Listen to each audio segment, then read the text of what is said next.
ஜெய் ஸ்ரீ மாத்ரே நமக. ஜெய் குருதத், ஜெய் குரு பரசுராம். நமஸ்காரம். நான் கரூர்லேருந்து வல்சலா பணிக்கர், பிரசன்ன ஜோதிடர். இன்றைக்கி நம்ம 2025ஆம் ஆண்டு புத்தாண்டு பலன்கள் மீன ராசிக்கு எப்படி இருக்குன்னு பார்க்க போகிறோம்.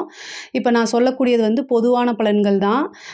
நீங்கள் 100% அக்யூரேட்டான பலன்கள் வேணும் அப்படின்னா வந்து உங்களுடைய இண்டிவிஜுவல் ஹாரோஸ்கோப்பில் கிரக நிலைகள்லாம் எப்படி இருக்குது, இப்போ என்ன தசாபுத்தி போயிட்டு இருக்குது, கோச்சாரத்துடைய நிலைகள், இது எல்லாத்தையுமே நம்ம கால்குலேட் பண்ணி தான் 100% அக்யூரேட்டான பலன்களாக நம்ம கொடுக்க முடியும். இருந்தாலும் நான் சொல்லக்கூடியது 90% கரெக்டாக தான் இருக்கும். இந்த 2025ஆம் ஆண்டு எப்போ பிறக்குது அப்படின்னா மார்கழி மாதம் 16ஆம் தேதி, உத்திராட நட்சத்திரம் 1ஆம் பாதம், தனுசு ராசி, புதன்கிழமை பிரதமை தேதியில் இந்த வருடம் பிறக்குது. இந்த வருடத்தில் இந்த 2025ஆம் ஆண்டு நீங்கள் எடுக்கக்கூடிய அத்தனை முயற்சிகளுமே சக்ஸஸ் ஆகிறதுக்காக உங்களுக்காக நானும் அம்பாள் கிட்ட பிரார்த்தனை பண்ணிக்கிறேன்.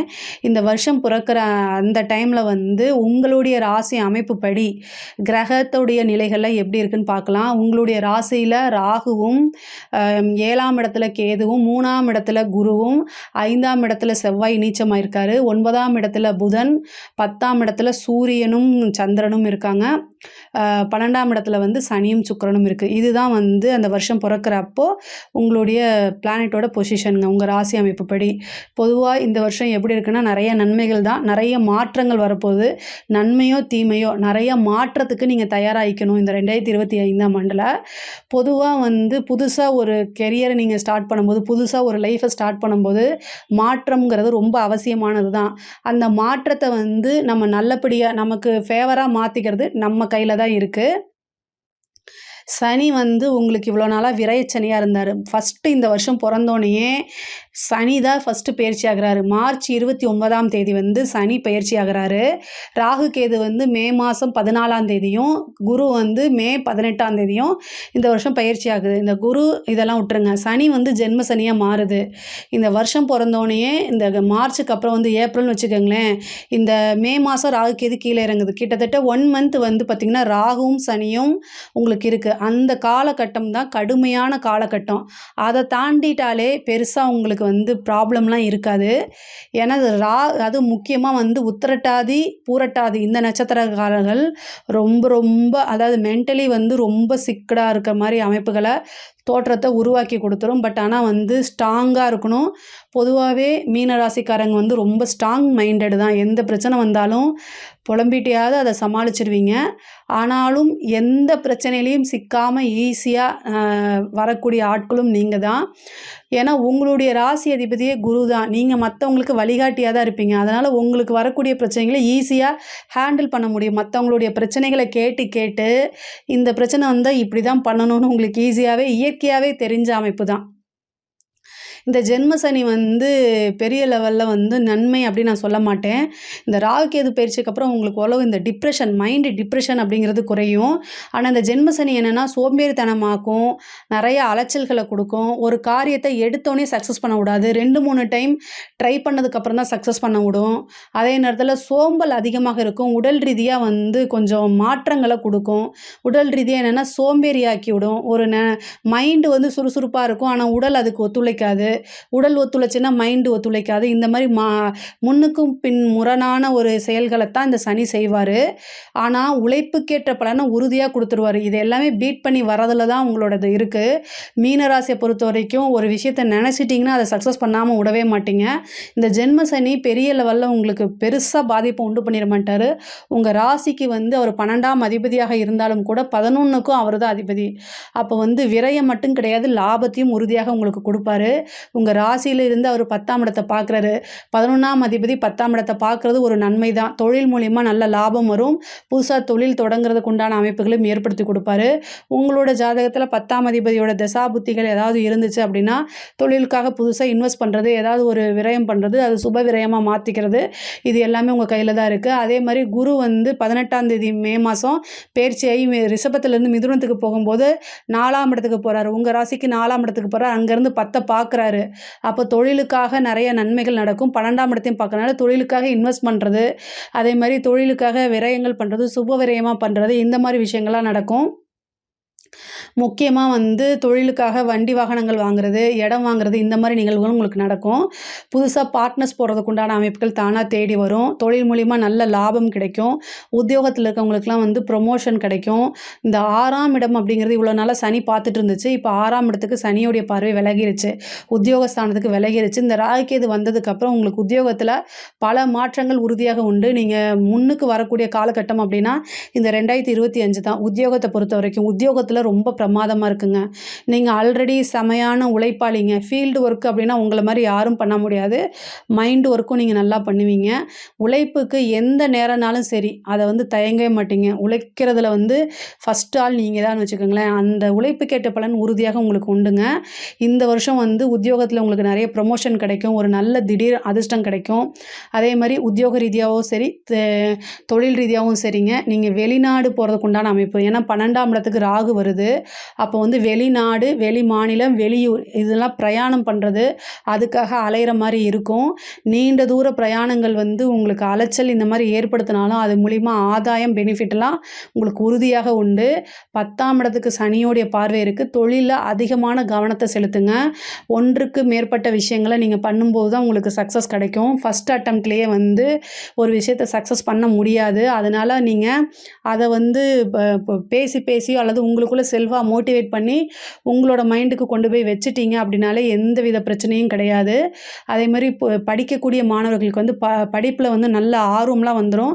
ஆனா இந்த ஜென்ம சனி வந்து சோம்பேறித்தனம், அலட்சியத்த உண்டு பண்ணிரும். இயற்கையாக ஒரு விஷயத்த நீங்க வந்து படிச்ச உடனே அத மக்கப்லாம் பண்ண மாட்டீங்க. ஒரு வாட்டி ரீட் பண்ணி அதுல என்ன சாராம்சமோ அத புரிஞ்சுட்டு நீங்க ஓனா எழுதக்கூடிய அமைப்பு தான். ஆனா, அத வந்து இந்த ஜென்ம சனி பண்ண விடாது. அதனால வந்து படிப்புல வந்து நல்ல ஆர்வம் வரணும். ஆனா 4ஆம் இடத்துக்கு குருவோடைய பெயர்ச்சி வரனால, 4ஆம் இடத்துக்கு வந்து குரு அனுக்கிரகம் இருக்கு. அதனால நீங்க நெனச்ச ரிசல்ட் எடுக்க முடியும். ஆனா கூடுதலா உழைப்ப போடுங்க. 10ஆம் இடத்துக்கு வந்து குருவோடைய அனுக்கிரகம் இருக்கு. 4லேருந்து 10 பாக்குது. படிச்சு முடிச்சோனே வேலை நெறைய பேத்துக்கு கிடைக்கும். நல்ல பிளேஸ்மெண்ட் ஆகறதுக்கு உண்டான அமைப்பு இருக்குது. பொதுவா வந்து மீன ராசிக்காரங்க ரொம்ப முக்கியமா இருக்க வேண்டியது வந்து தேக ஆரோக்கியத்தில. குரு வந்து 4லேருந்து வந்து உங்களுக்கு அஷ்டமத்த பார்க்குறாரு. அதே நேரத்தில 12ஆம் இடத்த பார்க்குறாரு. உடல் ரீதியான மருத்துவ செலவுகள் வர்றதுக்கு உண்டான அமைப்புகள் இருக்கு. மருத்துவ விரயம் அதாவது முக்கியமா வந்து பங்குனி மாதம் ரொம்ப கவனமாக இருக்கக்கூடிய மாதமா இருக்குது. அதனால ரொம்ப ரொம்ப பார்த்து நடந்துக்கங்க. சர்ஜரி இந்த மாரி அமைப்புகள் காமிக்குது. அதனால பார்த்து இருந்துக்கங்க. வண்டி வாகனங்கள்ல போகும்போது கவனமா இருங்க. ஏதாவது ஒரு ப்ராப்ளம்னா நீங்களா செல்ஃபாவே மெடிசன் எடுத்துக்காம டாக்டர்ட்ட கலந்து ஆலோசிச்சு, அதுக்கு உண்டான ட்ரீட்மெண்ட்ட பாருங்க. 1000, 500ல செலவ முடிக்கிறதுக்கு பாருங்க. லட்சக்கணக்கில இழுத்து விட்றாதீங்க. ஏன்னா 8ஆம் இடத்துக்கு பாக்குது. அதனால. பெண்கள பொறுத்தவரைக்கும் இது சூப்பரான காலகட்டம். நெறைய நன்மைகள்லாம் நடக்க போது. நெறைய விஷயங்கள் உங்களுக்கு சக்ஸஸ தான் குடுக்க போது. புதுசா வந்து ஒரு ஜாப் கிடைக்கும். இல்ல புதுசா நீங்க வேலைக்கு போணும்னா, இவ்வளோ நாளா பர்மிஷன் கிடைச்சிருக்காது. ஏதாவது ஒரு தடை, ஒரு ரெஸ்பான்சிபிலிட்டி அதனால அத மீறாம இருக்கிறது. இந்த மாரி விஷயங்கள்லாம் நடந்திருக்கும். பட் ஆனா இப்பலாம் வந்து உங்களுக்கு ரிலாக்சேஷன் கிடைச்சிரும். ஜென்ம சனின்னு மட்டும் நினைக்காதீங்க. 7 சனியில உழைக்கிறவங்களுக்கு எப்பவுமே கேட் ஓப்பன் தான். அதனால ரொம்ப ரொம்ப நன்மைகள் தான் நடக்கும். புதுசா நீங்களா ஒரு ஓன் பிசினஸா இருக்கிறது, வுமன் ஆன்டர்பிரனரா இருக்கிறது, இது எல்லாமே சக்சஸ் பண்ணக்கூடியது. நெறைய பணம் சம்பாதிக்கக்கூடிய காலகட்டம் இந்த 2025 அப்படின்னு வச்சுக்கோங்க. புது முயற்சிகள் எல்லாமே உங்களுக்கு சக்சஸ தான் குடுக்குங்க. மீன ராசியை பொறுத்தவரைக்கும் பெண்கள் வந்து அஷ்டமத்தை வந்து பார்த்திங்கன்னா யார் பார்க்குறான்னா குரு பார்க்குறாரு. அதாவது அஷ்டமஸ்தானம்ங்கிறது மாங்கல்ய ஸ்தானம். கணவருடைய தேக ஆரோக்கியத்தில் கவனமாக இருக்கணும். கணவன் மனைவியுடைய சண்டை சச்சரவுகள் வரத்துக்கு உண்டானது, மிஸ் அண்டர்ஸ்டாண்ட் ஆகி பிரியறதுக்கு உண்டானது, இது எல்லாமே இந்த சனியோடைய இதுவும் இருக்குது, குருவோடைய இதுவும் இருக்குது, பார்வையும் இருக்குது. அதனால் கொஞ்சம் அட்ஜஸ்ட் பண்ணி நடந்துக்கங்க. ஒரு தப்பு அப்படின்னா அந்த தப்பை நீங்கள் செய்யலைன்னா கூட ஆமாம் சாரி அப்படின்னு சின்ன ஒரு சென்டென்ஸில் முடிச்சிடுங்க. அதுக்கு பெரிய ஈகோலாம் வச்சுட்டு இழுத்துட்ருக்காதீங்க. நீங்கள் கஷ்டப்படுறது, உழைக்கிறது, இவ்வளோ தூரம் கஷ்டப்படுறது எல்லாமே உங்களோட ஃபேமிலிக்காக. அதை புரிஞ்சு அந்த மனநிலையில் இருந்துக்கிட்டிங்கன்னா மட்டும்தான் இந்த வருஷத்தில் வந்து உங்களுக்கு ரிலேஷன்ஷிப்பில் எந்தவித பிரேக்கப்பும் இருக்காது. ஒரு சிலருக்கெலாம் வந்து லவ் சம்மந்தப்பட்ட பிரச்சனை பெரும் தலைவலியாக மாறும். அதிலிருந்து நீங்கள் மூவ் ஆன் பண்ணி தான் வரணும். அது பெரிய லெவலில் உங்களுக்கு சக்ஸஸை கொடுக்காது. இந்த இந்த வருஷம் வந்து பார்த்திங்கன்னா ரிலேஷன்ஷிப் பிரேக் அப்படிங்கிறதுல நம்பர் 1 அப்படிங்கிறது இந்த வருஷம் தான். எந்த அளவுக்கு நீங்கள் கெரியரில் வந்து நீங்கள் பெரிய லெவலில் சக்ஸஸ் பண்ணுறீங்களோ அதே நேரத்தில் ரிலேஷன்ஷிப்பில் நிறைய பிரேக் ஆகிறதுக்கு உண்டான வாய்ப்பு இருக்குது. சனி வந்து 7ஆம் இடத்தை பார்க்குறாரு. கணவன் மனைவியிடையே ஒற்றுமை இருக்கணும். அதாவது கல்யாணம் ஆகிறதுக்கு முன்னாடி நம்ம எத்தனை வேணால் வந்து பிரியலாம், எத்தனை தடவை வேணால் பிரியலாம். கல்யாணம் ஆகிட்டா நமக்குன்னு ஒரு குழந்தை குட்டி வந்துருச்சுன்னா அவங்க நம்மளே தான் ஃபாலோ பண்ணுவாங்க. அதை நீங்கள் மனசில் வச்சுட்டு இது பொதுவாகவே அனுசரித்து போகிறது ரொம்ப ரொம்ப நல்லது. அரசியல் சம்மந்தப்பட்டவங்களுக்கு சூப்பரான காலகட்டம். அரசியல் யாருக்கு நல்லா இருக்கோ இல்லையோ, மீன ராசியில் இருக்கக்கூடிய அரசியல்வாதிகளுக்கு சூப்பரான டைம் அப்படின்னு சொல்லலாம். ஏன் அப்படின்னா முக்கியமாக 7 சனியில் தான் வந்து பார்த்திங்கன்னா மக்களுடைய சப்போர்ட் வந்து பெருந்திரளாக வரும். அரசியல்வாதிகள் எல்லாருமே வந்து அவங்களுடைய சக்ஸஸ் அப்படிங்கிறது வந்து 7 சனியில் தான் நடந்திருக்கும். எப்போல்லாம் சனி சந்திரனுக்கு தொடர்பு கொள்ளுதோ அந்த காலகட்டங்களில் எப்பவும் இல்லாத பெரிய லெவலில் மாற்றமும் முன்னேற்றமும் உறுதியாக உண்டு. பொதுவாக 7 சனி வந்து ஃபெயிலியரை கொடுக்குன்னு சொல்லுவாங்க. அப்படிலாம் கிடையவே கிடையாது.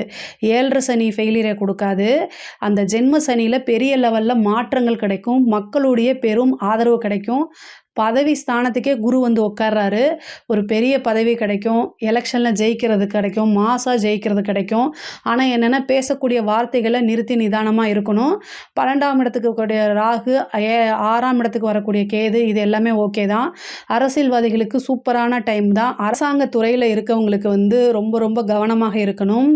ஏன் அப்படின்னா சனி வந்து நேர்மையாக இல்லைன்னா அதுக்குண்டான பனிஷ்மெண்ட்டை கொடுத்துருவாரு. ஆனால் உங்களுக்கு ப்ரமோஷன் வராமல் தடைபட்டுட்டு இருந்துச்சு இல்லையா, அது எல்லாமே இந்த டைமில் எதிர்பார்க்கலாம். 7ஆம் இடம் அப்படிங்கிறது வந்து ரொம்ப ரொம்ப அதாவது என்னென்னா நமக்கு வரக்கூடிய நிவர்த்தி. அதாவது குருவோடைய வீட்டில் சனி இருக்கார். அப்போ நியாயமான விஷயங்களுக்கு 100% அக்யூரேட்டான பலன்களை சனி கொடுத்துருவார். நீங்கள் என்னென்ன விஷயங்களாக எனக்கு இந்த அநியாயம் நடந்துருச்சு, இதுக்கு நியாயமே கிடைக்கல அப்படின்னு எதிர்பார்த்துட்டு இருந்தீங்களோ அத்தனை விஷயத்துக்கும் உங்களுக்கு நியாயம் அப்படின்னு கிடைக்க போகுது. நீங்கள் கோர்ட்டு கேஸுன்னு அலைஞ்சிட்டு இருந்த விஷயங்களாம் உங்களுக்கு நல்லபடியாக தீர்ப்பு ஃபேவராக மாறுறதுக்கு உண்டான அமைப்புகள் கிடைக்க போகுது.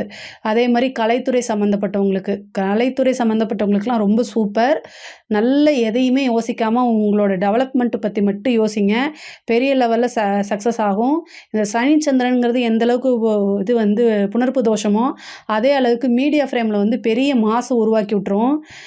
அது முக்கியமாக உத்திரட்டாதி நட்சத்திரக்காரங்க, மீன ராசியில் இருக்கக்கூடிய உத்திரட்டாதி நட்சத்திரக்காரங்க கலைத்துறையில் சினிமா ஃபீல்டில் யாரெல்லாம் இருக்கீங்களோ அவங்களுக்குலாம் எழுதி வச்சுக்கோங்க. பெரிய லெவலில் சக்ஸஸ் ஆவீங்க. இது வந்து இந்த 2025 அப்படிங்கிறது உங்களுக்கு வாழ்க்கையில் மறக்க முடியாத வருஷமாக அமையப்போகுது. 6ஆம் இடத்துக்கு வந்திருக்கக்கூடிய கேது வந்து உங்களுக்கு ஏதாவது ஒரு வியாதியை கொடுத்துரும். தேக ஆரோக்கியத்தில் கவனமாக இருக்கணும். அதே மாதிரி கோர்ட்டு கேஸு வழக்குகளில் இருந்த பிரச்சனைகள்லாம் சால்வ் ஆகும். சொத்து வாங்குறதுக்கு உண்டான அமைப்பு இருக்கும். உங்கள் சொத்து மேலே ஏதாவது கேஸ் இருந்தாலும் அதுவும் சால்வ் ஆகும். கடன் சம்மந்தப்பட்ட பிரச்சனைக்கு வெள்ளி இந்த கேது தான். 6ல் வந்து எதெல்லாம் நெகட்டிவ் இருக்கோ அத்தனையும் இந்த கேது வந்து தூசியாக தொடச்சி விட்ருவார். 6ஆம் இடத்துல வந்து கடன் இருக்குது. ஸோ அந்த கடனை அதில் வந்து அந்த பிரச்சனைகளே உங்களுக்கு கண்ணுக்கு தெரியாமல் போயிடும். கடன் ரீதியாக எவ்வளோ பிரச்சனைகள் இருந்தாலுமே அதுக்கு ஒரு சோர்ஸ் உருவாகும். சீக்கிரமாக கடனை கட்டுறதுக்கு உண்டான அமைப்பை உண்டு பண்ணிடும். ஆஃப்டர் மேக்கு அப்புறம் உங்களுக்கு கடன் ரீதியான பிரச்சனைகள் வந்து படிப்படியாக வந்து உங்களுக்கு காணாமல் போயிடும். ஈஸியாக அந்த கடனை கட்டிடுற மாதிரி இருக்குது. அதே மாதிரி வந்து 4ஆம் இடத்துக்கு வரக்கூடிய குரு வந்து வீடு வண்டி வாகனங்கள் வாங்கக்கூடிய அமைப்பை கொடுத்துருவார். ரொம்ப ரொம்ப இந்த வருஷம் ரொம்ப நல்லா இருக்குது. நீங்கள் நினைக்கக்கூடிய அத்தனை விஷயத்தையும் சக்ஸஸ் பண்ணிடலாம். எல்லாமே வந்து பொறுமையாக இருக்கணும், நிறுத்தி நிதானமாக இருக்கணும். அவ்வளோதான், வேறு எதுவுமே இல்லை. மீன ராசியை பொறுத்த வரைக்கும் ஜென்ம சனின்னு பயப்படாமல் துணிஞ்சு உங்கள் செயல்களில் வந்து எப்போவுமே ஈடுபாடு பண்ணுற மாதிரி இப்போவும் அதே நிதானத்தோடையும் சுறுசுறுப்போடனும் செயல்பட்டாலே இந்த 2025ஆம் ஆண்டு வந்து உங்களுக்கு ஒரு மறக்க முடியாத வெற்றியும் வாழ்க்கைக்கு உண்டான முன்னேற்றத்தையும் கொடுக்கும். இதில் ஏதாவது சந்தேகங்கள் இருக்குது அப்படின்னா கமெண்ட்ஸில் கேளுங்க, நான் கண்டிப்பாக ஆன்சர் பண்ணுறேன். நம்மளுடைய சேனலை லைக் பண்ணுங்கள், ஷேர் பண்ணுங்கள், சப்ஸ்கிரைப் பண்ணுங்கள். நன்றி, வணக்கம். ஸ்ரீ குபேரன் டிவியை பார்த்தமைக்கு நன்றிகள். மேலும் இது போன்ற தகவல்களை தெரிந்து கொள்ள ஸ்ரீ குபேரன் டிவியை சப்ஸ்கிரைப் செய்யுங்கள். மறக்காமல் பெல் ஐக்கானை கிளிக் செய்யுங்கள்.